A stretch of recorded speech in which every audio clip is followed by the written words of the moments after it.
Bienvenidos se encuentren por acá hoy en esta sesión dirigida fundamentalmente a mis alumnos en la especialidad en Derechos Humanos de la Universidad Central de Venezuela en la asignatura Proceso Penal y Garantías del Acusado.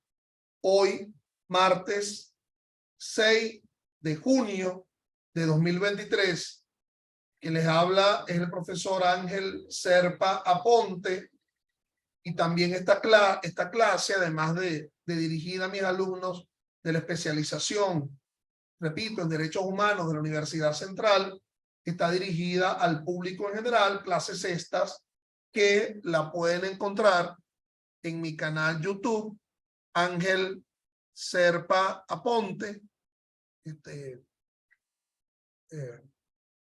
a los efectos de quien quiera ingresar al mismo y encontrar una respuesta vinculada al derecho penal, al derecho procesal penal, al derecho penal constitucional. En ese canal YouTube, Ángel Serpa Aponte. Entonces, hoy pretendemos continuar con esta disertación que comenzamos la semana pasada sobre el recorrido histórico que va desde la antigüedad hasta la época actual en la medida de lo que podamos, y por ello ustedes ubicar el porqué del tipo de sistema procesal penal que hay en este momento, ¿ok? A partir de, bueno, de esa historicidad, de dónde se deriva esto. O sea, no es que esto nace en una especie de generación espontánea, sino que hay toda una trayectoria detrás de todo esto. Nos habíamos ubicado en la pasada sesión en la Roma antigua. Esa Roma antigua, la Pax Romana, que como bien saben ustedes,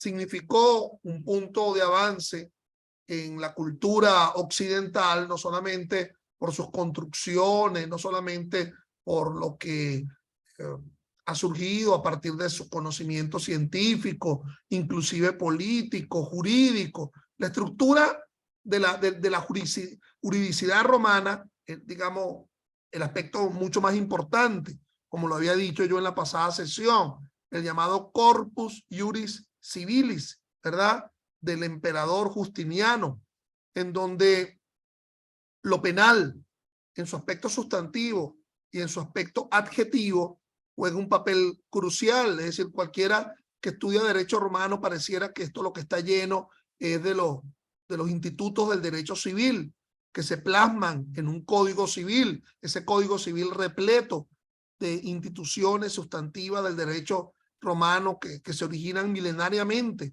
Pero les decía yo que, por ejemplo, el primer premio Nobel de literatura que alguien obtuvo, el señor Mommsen, fue por una especie de historia del derecho penal romano, y por lo tanto en ese origen romanista vamos a encontrar muchos de los institutos que se conocen actualmente. Ciertamente el sistema procesal en Roma siguió siendo de carácter acusatorio, al igual que lo era en Grecia, pero aquí se está incorporando pues los fiscales pretorianos. Hubo esa división de las aguas que se dio por delitos de acción pública, en la cual se trataba de hacer respaldar los bienes que le eran inherentes al propio imperio, y los delitos de acusación privada, delitos de instancia de parte agraviada, que solamente le importaba a la propia víctima, como por ejemplo, qué sé yo, la difamación, la apropiación indebida, ese tipo de delitos en donde había una afectación solamente por parte o en contra de la víctima. Ahora bien, como lo podría haber dicho un filósofo que a lo mejor alguno de ustedes habrá leído, no habrá leído tanto, quizás lo habrán bailado, Héctor Pérez, Héctor Lavoe, cuando cantaba "Todo tiene su final, nada dura para siempre". Esa paz romana, 14 siglos en una estructura política de monarquía, hasta una república hubo en ese momento, Bueno, sucumbió a los avances, digo, no avances científicos, no como superación, sino avances como toma de control geográfico de los bárbaros, los bárbaros, es decir, que no manejaban el propio latín, comunidades que se regresaron y que vinieron a tomar cuenta del sojuzgamiento colonial que había hecho previamente Roma.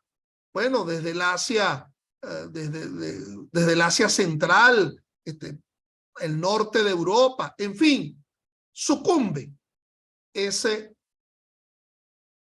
etapa de la Roma antigua. Y entramos en esa noche de los tiempos, que es la Edad Media, alta y baja Edad Media. Yo no sé cómo estás tú a nivel de cultura cinematográfica. Tú sabes que de vez en cuando hacen esas películas por ahí en donde ponen a Dios en la tierra y entonces ese que hace de Dios está hablando constantemente, siempre hace pareja con alguien. Generalmente ponen a Morgan Freeman, ¿no? Generalmente ponen en esos papeles, así como en Venezuela ponían siempre a don Tomás Enrique. Respiraba bonomía. Bueno, y entonces en algún momento de la conversación entre esa llave, entre ese que era, digamos, cercano, panita, pues, de ese Dios en la tierra, eso de que Dios siempre ha estado, que es omnipresente y que es eterno, y entonces le preguntaba ese señor a ese que hacía de Dios, bueno, ¿y cómo es eso de que tú siempre has estado? En todo momento tú has estado. Y recuerdo que en alguna de esas películas le respondía, ¿tú has oído hablar de la Edad Media? Bueno, parece que ahí tomé unas vacaciones. O sea, parece que hubo como una especie de época en ausencia de Dios. Parece que no es el único momento en donde Dios pareciera no estar presente. Hay ciertas realidades latinoamericanas, ciertos países en donde, bueno, uno ve el asunto y Dios dirá, bueno, vale, yo hice lo mío, yo te saqué a fulano, pero bueno, en fin, vamos a concretarnos en lo nuestro. Esa Edad Media en donde pareciera que todo el conocimiento que se había generado en la Roma antigua parece que fue así como quien barre y coloca bajo la alfombra, ¿verdad? Y está como escondido todo aquel conocimiento antiguo que se había verificado en esa Roma y en esa Grecia antigua como cuna de la cultura occidental. Allí, en esa Edad Media, ciertamente, el sistema procesal penal dejó de ser secular para volverse clerical. Es decir, cuando a ti te hablan de la palabra secular, suele decirse, bueno, en donde los hombres son los que administran ese ámbito distinto a las pautas religiosas. Es decir, tú te quedas con tu religión, tu sacerdote se queda con la religión, con el dogma de fe, pero déjame el aspecto, digamos, de administración al ámbito de una hechura humana, es decir, de una organización, digamos, secular, es decir, no vinculado a lo clerical. Dejó de ser secular. Recuerda que en la Roma habían los cuestores, tribunales penales que conocían las causas penales dentro de un sistema acusatorio donde un fiscal pretoriano ejercía la acción para salvaguarda de los derechos que le eran muy caros al imperio. Y entonces un ente religioso atrajo el tema del proceso penal. Es decir, las causas penales empezaron a ser decididas, procesadas por un ente religioso. El sistema, de nuevo, repito, dejó de ser secular para volverse clerical. Pero además de ello, el sistema dejó de ser acusatorio para volverse inquisitorio o inquisitivo. En la pasada sesión yo más o menos te había expresado una grafía del tema del sistema acusatorio. Dos partes que se enfrentan, un sistema adversarial, para que un tercero decisor resuelva esa controversia. a lo mejor le otorga la razón al pretensor, a lo mejor se la niega y se la da a la otra parte, dentro de esa contradicción inherente, un sistema adversarial en el proceso penal. Aquí, en el sistema inquisitorio o inquisitivo, que se verifique en la Edad Media, se confunde la condición de parte con la condición de juez. Mal podríamos hablar de un tercero decisor, cuando el propio juez era quien inquiría, quien asumía la investigación de causas penales, quien incorporaba al proceso el hecho. Entonces, ese carácter inquisitorio o inquisitivo en cabeza de un juez, ¿verdad? Inclusive en Venezuela, en el Código de Enjuiciamiento Criminal, se hablaba de juez de instrucción, por ejemplo. Entonces, ese sistema en el cual ese juez, de nuevo, repito, asumía la incorporación del hecho y procesaba esa causa a partir de su propia investigación.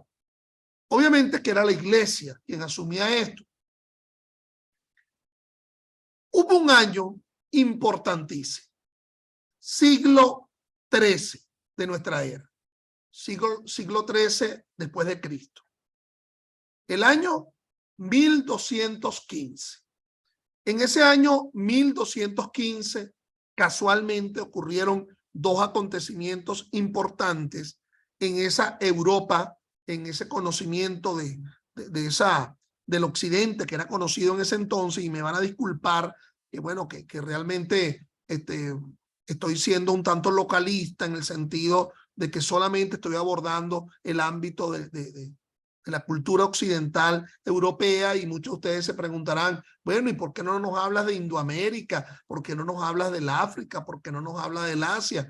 Bueno, porque precisamente en nuestra nación, en Venezuela, por vía del derecho indiano, se asumió ese tronco común que provenía de esa antigüedad y de esa Edad Media, y de esa cultura europea, estando allí España.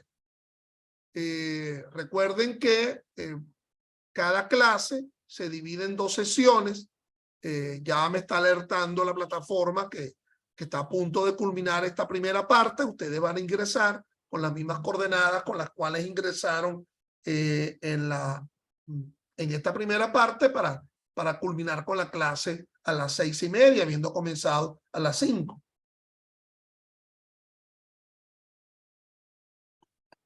A lo mejor termina esta primera parte de una forma abrupta. Ya saben ustedes que no tengo un contador acá, nada, se incorporan con la misma coordenada, con el mismo vínculo, con lo cual le hicieron con respecto a la primera. Entonces, decía yo que en ese siglo XIII hubo un año importantísimo, el año 1215. Imagínate la geografía de Europa, hazte un aproximado mental del tema, ¿no?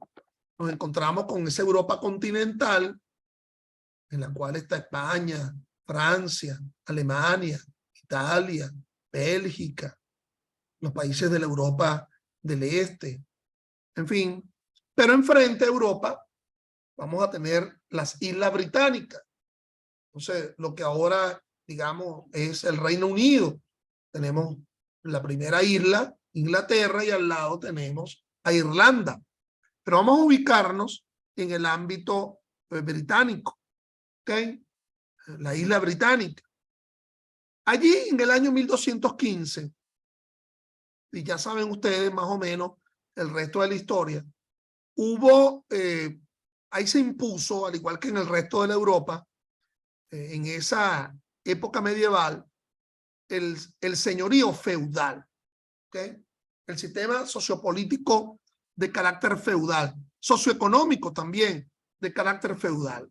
En la antigüedad habíamos dejado la esclavitud como una forma de relacionamiento, digamos, de relacionamiento social en función del trabajo. Ahora estamos hablando de un sistema feudal, en el sentido que los nobles iban a tener un poder, digamos, económico, van a tener un señorío, amplias extensiones territoriales, con ese señor feudal, con un castillo allí en el medio, en donde divisaba todo lo que ocurría en su ámbito. Los nobles, condes, marqueses, hasta la iglesia asumió una asunción feudal en el asunto, ¿ok? En lugar de esclavos irían a tener siervos, los llamados siervos de la gleba.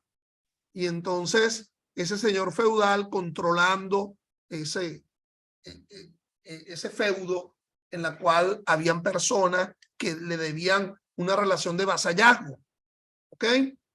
Y cultivaban, porque fundamentalmente era una economía agrícola, pecuaria, agrícola, cultivaban la tierra. Y entonces esos siervos, qué sé yo, cultivaban 10 patillas y le daban al señor feudal 7, ellos se quedaban con 3 y a lo mejor el señor feudal les pagaba, pero les pagaba con una moneda que iba a ser intercambiada en la propia bodega, en el propio comercio que le pertenecía al propio señor feudal, en una relación, digamos, agrícola, rural del asunto. Claro que empezaron a conformarse los burgos, las ciudades. De hecho, en la edad antigua, bueno, precisamente el agrupamiento se hacía en ciudades-estado, Roma, Esparta, Atenas. Había los burgos, pero también fundamentalmente había el señorío feudal.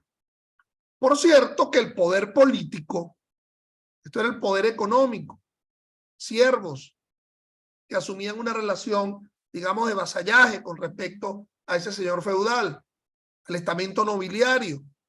Se trasladó el tema del poder político, por el poder económico, por linaje, por extensiones territoriales, por asunción de un mutis possidetis del uso de la tierra. Obviamente que había el poder político, y el poder político lo asumían los monarcas, los reyes. Esos eran como una especie de representante de Dios en la tierra. Es decir, el hecho de la bendición para asumir el poder político lo hacía ese nuevo centro político de difusión de legalidad que era el papado. En la Roma donde estaba el Papa. El Papa, la Pax cristiana, como antiguamente se hablaba de la Pax romana, ahora se habla de la Pax cristiana. Es decir, el reconocimiento de los derechos de la religión como mecanismo de legitimación. Y claro, ese poder político lo asumían los monarcas, los reyes. Pero esos reyes no eran más que unos primos interpares. Eran unos señores nobiliarios más, y en algunos casos inclusive hasta tenían menos poder económico que algunos de estos señores feudales, pero sí tenían el poder político. De nuevo repito, representante de Dios en la tierra. Esa representación de Dios a la tierra, entre muchas cosas, les confería la posibilidad del requerimiento tributario, ¿verdad? Del pago de diezmos, tributos, pero sobre todo del tema de la administración de justicia. Entonces, la administración de justicia será asumido por ese poder político que lo asumía el señor, el rey. En la Inglaterra, bueno, imagínense que hasta uno se podría preguntar, uno le preguntaría a alguno de ustedes, alguien me podría decir, si tuviera el micrófono abierto, ¿qué sería el derecho de pernada? Bueno, el derecho de pernada era el que tenía el señor feudal para yacer por primera vez con la doncella, la sierva. Ella, además de trabajarle los siervos al señor feudal, él tenía el derecho a la prima notte, derecho a la primera noche. Ella se podría enamorar con su noviecito de ocasión, o se dice ahora, el reggaetón, palabra feísima, el perreo, el romantiqueo, palabras horribles. Se podía enamorar, pero la primera vez tenía que yacer con el señor feudal, el llamado derecho a la primera noche. Entonces, evidentemente, Uno se preguntará a quién le pertenecen los bienes jurídicos. Bueno, detrás de una violación, entonces no se estaba afectando era la libertad sexual de la doncella, sino el derecho que tenía el señor feudal de yacer por primera vez. Hay muchas historias, les recomiendo una película que se llama reciente, de hace 2 años aproximadamente, que se llama El Duelo, ¿verdad? Dirigida por Ridley Scott, sobre un suceso que ocurrió en la Francia medieval hacia el año del siglo XIV. Entonces, cuando el señor feudal, qué sé yo, no le gustaba la doncella en cuestión, por lo menos en la Inglaterra de aquella época, en las chozas, los shack, que colocaban como un carteloncito, ¿verdad? Donde decía fornicate under the consent of king. Hacer aquello con el consentimiento del rey. ¿Ok? Porque entonces, bueno, al señor feudal no le gustaba la damisela en cuestión. Vaya usted a ver, le gustaba el hermano o qué sé yo. Por cierto que de la frasecita, fornicate under the consent of king, tomando en cuenta la primera letra, es que surge la palabra esa, la grosería, pues en el ámbito inglés, fuck, ¿verdad? Viene de esa palabra, fornicate under the consent of king. Entonces, ello te expresa de alguna forma, te grafica cómo es el tema de las relaciones que habían en ese momento en la Edad Media. Ahora bien, estoy un tanto diletando acá en la espera de que esto se corte de una forma abrupta porque no tengo aquí el conteo. Recuerden ustedes que cuando esto se cae, ustedes ingresan con las mismas coordenadas. Entonces, en la Inglaterra de ese año, 1215,